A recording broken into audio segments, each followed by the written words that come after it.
السلام عليكم ورحمة الله وبركاته، وأهلا بكم مع سؤال جديد من مسابقة الكتاب المبين.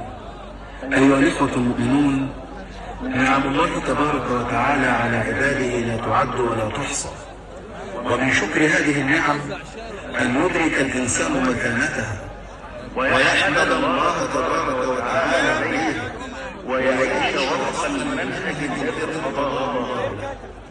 وقد ذكر الله تبارك وتعالى في آية كريمة من كتابه العزيز إحدى نعمه العظيمة على عباده، بأن جعل لهم من أنفسهم أزواجا من جنسهم، فلو جعل الأزواج من نوع آخر ما حصل الإله والمودة والرحمة.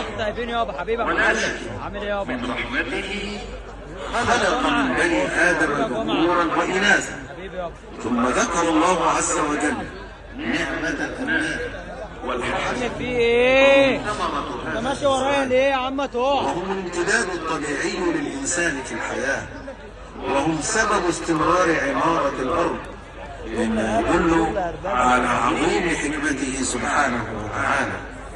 فالزواج ليس مجرد ارتباط بين رجل وامرأة، بل هو سنة كونية ونعمة ربانية تهدف إلى تحقيق الاستقرار النفسي والاجتماعي، وتكون أسرة صالحة تتمتع عبر الأجيال.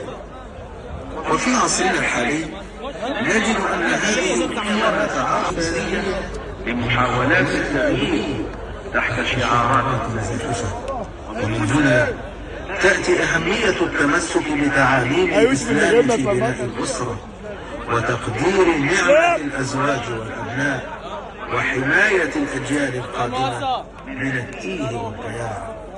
وفي ختام الآية والسؤال الرابع عشر: في أي جزء من كتاب الله تعالى وردت هذه الآية الكريمة مع ذكر اسم السورة ورقم الآية؟ والكتاب الذي أنواره